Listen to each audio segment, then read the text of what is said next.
সবচাইতে বেশি জান্নাতে প্রবেশ করাবে যে আমল, বিষ্ণু বললেন, এক হচ্ছে আল্লাহর ভয়, আরেক হচ্ছে সর্বোত্তম আচরণ। প্রিয় ভাইরা, ইসলামের মেজাজটাকে চিনে নেন, ইসলামের এসেন্সটাকে বুঝে নেন। আমরা ভালো আচরণকে গুরুত্ব দিতে চাই না। অনেক নামাজি লোক দেখবেন নামাজ পড়তে পড়তে কপালে কালো দাগ ফেলে দিচ্ছে, বাসায় বউয়ের সাথে খারাপ আচরণ করে, খিটখিটে মেজাজের, প্রতিবেশীর সাথে শুধু ঝগড়া, কলিগদের সাথে ঝগড়া, মারামারি, দুঃসম্পর্ক, এরকম আছে না? নাই বলেন, আছে না? কিন্তু নামাজি, অনেক বড় হাজি, একদিনও কোরআন তেলাওয়াত মিস হয় না।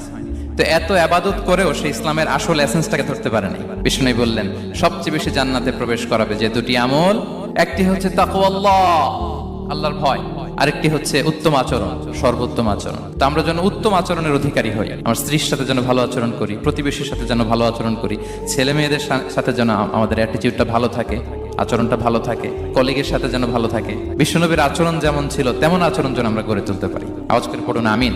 শুনানে আবু দাউদের